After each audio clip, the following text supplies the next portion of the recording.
So what I want to bring to your attention, once we spoke about the Rabbeinu Yoina and the Shari Tshuva, I want to speak about today. We're now holding Vav Yom Hashishi. Yeah, we're on the 6th day of the week. Erev Shabbos Kodesh, Parshas Chukas.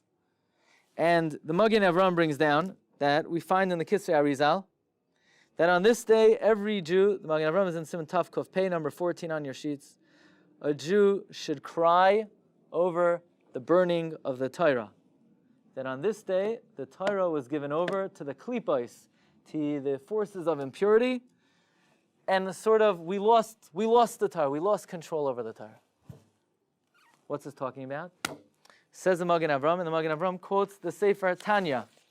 Now this should not be confused with the Baal Tanya, the Sefer Tanya, the Baal Shulchan Aruch Harav. And for many, many years, I did not know what is the Sefer Tanya. Clearly, it's not the Sefer Tanya. The Magen Avraham came before the Tanya. I happened to figure it out tonight. But the Magen Avraham quotes the Tanya that on Friday, Parshas Chukas, the minhag is that Yechidim fast. Why? Because on this day in France, 20 cartloads of Sfarim were burnt in France. Now you have to understand, we're talking in the 13th century. 13th century, the printing press had not been discovered yet. All the Shas, all the words of the Rishonim were Bekisvei Yad. It could take years, decades to write a whole Shas. 20 cartloads of Sfarim meant manuscripts of Rishonim, meant Shas that were lost forever. That means Chidushim that were never recovered. There were exactly 1,200 documents of Kisvei, Rishonim, and Shas that were never replaced. It was a terrible tragedy. Says the Magen Avraham, to fast on a Friday, to fast on a day of the week, normally we only fast by a calendar date, a date of the month. Shiva Asar B'Tammuz, the 17th of Tammuz. Tisha B'Av, the 19th of Av, Asara B'Teves. Why are we fasting on a day of the week? In Judaism, we don't do anything by the day of the week, it's all by the day of the month. Says the Magen Avraham, they made a Shelas Chaloim. They requested of the heavens via a dream. And they asked, why is this happening? And the answer was, Zois Chukas HaTorah. And the Targum Onkelos on the word Zois Chukas HaTorah is Da Gezeras Oiraisa. This is the decree of the Torah. This is the decree of the Torah. In other words, this is a decree min hashamayim that the Torah should be burnt. And therefore they understood that somehow it was connected not to the day of the month, but to the day of the week. It's the only calendar date in Judaism which is tied to a date of the week, not the day of the month. And, by the way, the Magen Avraham adds that in the year 1648, 2 great Kehilas of Klal Yisrael were destroyed, also Erev Shabbos Kodesh, Parshas Chukas. Very interesting. What is the Sefer Tanya? Let me tell you something amazing. If you take a look at number 15, the Shibolei HaLeket. Now, Shibolei HaLeket was Reb Tzidkiyahu ben Rav Avram Haroife. Reb Tzidkiyahu ben Rav Avram Haroife. He lived in Rome in the 13th century. There's an amazing historical fact that when Titus HaRasha exiled Klal Yisrael from Eretz Yisrael in times of Ayasheni, there were 4 very prestigious families that Titus took straight from Eretz Yisrael to Italy, to Rome. Who are they? The Delmansi family, or the Anav family. There are many Rishonim whose last name was Anav.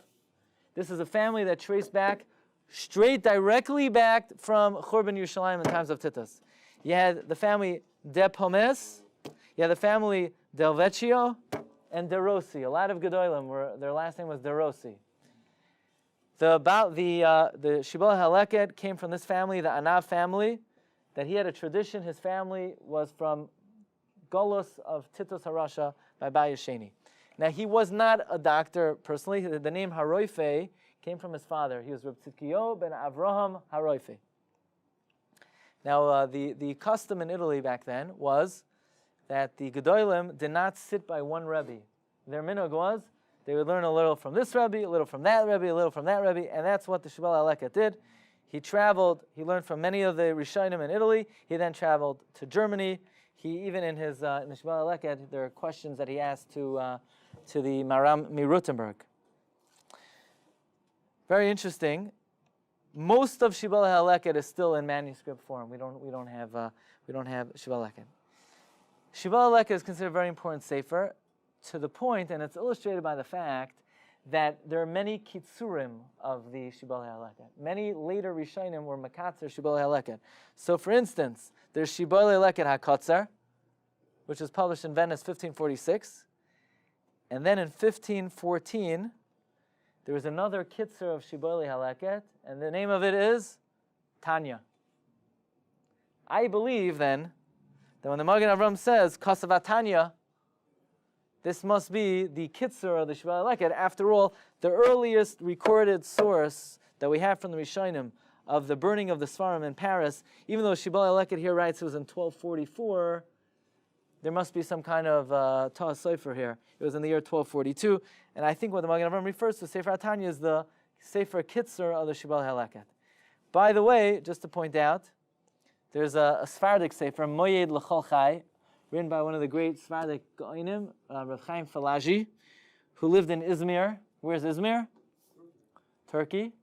That he remembered when he was a kid in Turkey. Erev Shabbos Kodesh Parshas Chukas, people did not leave their house. They wouldn't go to work. It was considered a very fearful day. It was a day steeped in Jewish tragedy. He remembers. This is not in the Ashkenazi communities. We're not talking about Germany, France, Spain. We're talking about Turkey. In Turkey also, this minhag was upheld. Let's just learn, it's very important to know the historical background, how it came to be that in the year 1242, the Magen Avram quotes 20 cartloads, Shibolei HaLeket says 24. How did it come to be that these Svarim were burnt? So you have to realize it all started with the controversy over the Rambam. The Rambam in his time, even though he was recognized as the Gadol Hador, was a very controversial figure. Mostly because of what he writes in the Moreh Nevuchim and the Sefer Hamada.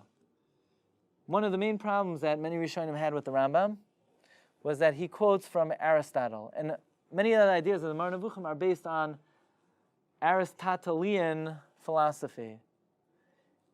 Actually, the Rogatchover writes that even when the Rambam quotes secular sources, ultimately he has Makairos from Shas and Poskim, from Shas and Midrashim to his ideas. But the Rambam does quote secular sources. He quotes from Aristotle. He quotes from a Arabic philosopher, Abu Netzar. And the Rambam lived in Spain, and the Gedolim that supported the Rambam mostly lived in Saragossa in Spain. North of Spain, you have France. Most of the Rishonim lived in France. France was divided north and south. Many Rishonim lived in southern France. The region of southern France was the Chachmei Provencia. You find in the writings of the Rishonim, the Rush quotes the Chachmei Provencia. These are the sages of France. Now, France is bordering with Spain, so the southern France, which is close to Spain, the Chachamim of southern France, for the most part, supported the Rambam. The Chacham of northern France, they did not hold of the Rambam. They held the Rambam's writings were apikarsos. Now, even though the bastion of support for the Rambam came from southern France, there was a Rishon in southern France who was the Rambam's fiercest adversary. His name was Reb Shlomo min Hahar, or Reb Shlomo Mimant Pelei. Reb Shlomo min Hahar. Reb Shlomo min Hahar waged a Melchemes Hashem against the Rambam, and he had support of two of the greatest Rishonim. He had support of Rabbeinu Yoina of Gerona, and he had support of another Rishon by the name of David ben Shmuel. Reb Shlomo min Hahar paskined that the Rambam's works are heretical. He put the Rambam Sefer Moreh Nevuchim and the Yad HaChazak on Cherem, and anyone who read it was Benidoy. Anyone who read it was Benidoy. His shita was that he needed to protect the pure, authentic Masorah of the Rambam, and these Rishonim held that Greek philosophy was not reconcilable with the Torah. Why would you want to reconcile Torah with Greek philosophy or Arabic philosophy? Why mix Tamei V'Tar? They held it was Klayim. There's no reason to try to shtup the Torah into Aristotelian belief. The Torah is the Torah. Aristotle was a Tamei Va'arel. And therefore they put the works of the Rambam into Cherem. Now, you should know that how did you know you were Jewish in the 13th century? If you were in Cherem, that means you were Jewish. If you weren't in Cherem, the only reason you weren't in Cherem is because you were a guy. Yeah. Why? Because those who supported the Rambam were put in Cherem by Rav Shlomo Nahar and Rabbeinu Yoina and Rav David ben Shmuel. And the supporters of the Rambam in Saragossa, Spain, put into Cherem all those who were misnaged to the Rambam. By the way, it's not the first time in history that the definition of being Jewish means you were Cherem. Times where Yonasan and Abishas and Yaakov also. You were in Cherem, otherwise you were a Gentile. Either tzad you took, you were in Cherem. Okay. Somebody arose to try to put the machlokes to rest. One of the greatest of the generation, Rabbi Moshe ben Nachman. Who's that? The Ramban. Ramban was respected as the greatest other than the Rambam. In fact, Rav Chaim Volozhiner once said about the Vilna Gaon, the Vilna Gaon was so great. He was great as the Rashba, ve'ulai Ramban. You hear this? He was as great as the Rashba. That means Rav Chaim Volozhiner knew the Rashba was here, the Ramban was here, and the Gaon was somewhere in between. Chaim Volozhiner writes this in the Kesar Rosh. The Ramban got up. Now the Ramban did not agree with the Rambam. The Ramban writes in Bereshus Yud Ches Beis that some of the ideas of the Rambam is a stira to Nevuah. The Ramban writes about the Rambam, Osur l'shamam v'kol shekein lahamin b'hem. The Ramban did not agree with certain things the Rambam said. However, he did not allow his disagreement to affect his value that he placed on the Rambam. The Ramban still writes that the Rambam is mishichmai ulamala gavaya mikol ha'am v'lo kam k'moisei b'Yisrael. The Ramban said the Rambam was wrong, but we can't attack him personally.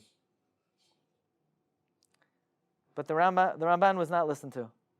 They did not follow the words of the Ramban. And ultimately, the machlokes spread, and as it does, it spread to the Hamoinam. Now, let's talk about what was going on in France at the time. In France, besides the fact that there was internal strife among the Klal Yisrael, there was internal strife among the Goyim as well. Catholic Church was dominant, but there was a city, Albi, and in the city of Albi were the Albingen. And the Albingen were basically secularists who did not accept the doctrines of the Christian church. And the Christians then were very antagonistic to those who did not accept their belief. And they set up tribunals to judge anyone who did not accept Christian theology. They would kill them among the Gentiles. Somehow, the machlokes between Rav Shlomo Nahar, Rabbeinu Yoina against the Rambam made its way to these tribunals, where actually a copy of the Sefer Hamada and the Moreh Nevuchim was presented to the monks of the Dominican order, and they were given the task of determining whether the works of the Rambam were indeed heretical. They were only too happy to be given this very prestigious job. And even before they came to a conclusion, in the year 1234, in Montpellier, the works of the Rambam were burnt publicly in the streets of France. 1234. 7 years later, in 1242. Now, don't ask me how 7 years after 1234 is 1242. I guess, with the Hebrew dates it could work out, right? 1242, 7 years later. The Goyim also, again, got a hold of the words of the Rambam, and they burnt the words of the Rambam publicly. The year 1242, this happened in the streets of Paris. 1242, in the streets of Paris, the works of the Rambam were burnt publicly. At this point, some of the Rishonim who opposed the Rambam had tremendous charata, most notably Rabbeinu Yoina. Rabbeinu Yoina said, okay, it's one thing if we have an internal machlokes, but now that it made its way to the monks of Dominican order and they're being mechalel divrei Rambam in the street, Rabbeinu Yoina said, if the sinner has reached such a level, obviously we didn't do the right thing. And you see from here the Yira Shemayim and the Anivas Rabbeinu Yoina. He publicly admitted his Avera. And he went around publicly from shul to every shul. He got up at the bima and he cried out, Chatasi Lashem Elokei Yisrael Ul Rabbeinu Moshe ben Maimon. The Rambam was already not alive anymore. Went from shul to shul. And he made a neder that he will no longer live in his house until he goes to Tiberia and he's mishtatech on the kever of the Rambam and he asks the Rambam for mechila. And as a way of doing tshuva for this, Rabbeinu Yoina wrote the Shari Tshuva. And he wrote Sefer Hayira and all the various works of tshuva which he felt was some kind of tshuvas hamishgal for coming out so strongly against the works of the Rambam. Now you should know, when the Rambam's works were burnt publicly in the year 1242, it sent a shiver down the spine of every Jew. Because they realized there's something wrong over here. This is not the right way to do. And they realized and they felt it in their bones that there's no way Shamayim is going to let this pass. They knew something disastrous would occur. And in fact, within 40 days, while the ashes of the Rambam still remain lying in the streets of Paris, the monks of Dominican order finally came to a conclusion that the words of the Rambam were kosher v'yashar. And they took 10 of the malshinim on the Rambam and they cut off their tongues. Then they said, we want every Jewish book gathered and burnt. And they gathered 20 or 24 cartloads of Shas. And they gathered it publicly in the streets of Paris. And in the very same Makom that they burnt the works of the Rambam, they burnt many, many, many of the Shas that were found in France at the time. And one of the eyewitnesses of this account was one of the great Rishonim of Hillel of Verona. And he writes, you have his eyewitness report over here at the end of number 4. He says, Hashem mishamayim hishkif, God looked down from heaven. And he was makane for the kavod of the Rambam. And Hashem showed no favoritism to the Torah of Klal Yisrael. He says, and you might wonder, Hashem is not going to show favoritism. This is from Rav Hillel Verona. To 1,200 Sfarim. Just because of a rabbi, the Rambam. He said, let me explain something to you. The Rambam was kemat second to Moshe Rabbeinu. And therefore don't wonder why Hashem took out his wrath on all the Sfarim of Klal Yisrael just out of respect for the Rambam. And if you ask me, how do I know that this was the reason for the punishment? Maybe it was some other Avera. He says like this, Zeh ha'ois v'zeh ha'moifes. Be'oisoi makoim atzmoi nisrafu kol ha'sfarim shenzo Paris. In the same place that they burnt the works of the Rambam, with the ashes still hot from having been consumed in fire 40 days earlier, in that very makoim, ba'oisoi makoim, they burnt the works of Shas. They burnt Shas. He says, "V'nes arev efer sifrei haTalmud be'efer sifrei Hamada v'Hamoira." When did this happen? Today. Erev Shabbos Kodesh, Parshas, Chukas. So today is a day of Tzara L'Yisrael, 1242, 1648, and it's a day maybe to be mechazek the covet of the Rambam, to be masakein the lack of appreciation for the Rambam, and just to remember what we began with. We began with the idea b'makom shabalei tshuva oimdim ein tzadikim gemurim oimdim, which some suggest that the Baal Tshuva, the culprit, needs to return to the scene of the crime, the perpetrator needs to return to the scene of the crime, but ultimately we say that's not the right thing to do. But should a person ever have the opportunity, certainly one has to take advantage that the Rebbeinu Shalom is being mazmin a situation to be able to masake and to be able to correct whatever was done. But a person doesn't even need that. In l'cha davar ha'omed b'fnei hatshuva. Everybody has the ability to muster up the inner strength to come to the level where even if it would come up again, where we wouldn't do it. And this is something we learned from the holy sefer of the Shari Tshuva. And these tzaddikim, all these rishonim should be megan on us, and for all of Klal Yisrael, Ad B'Yasrael Tzedek.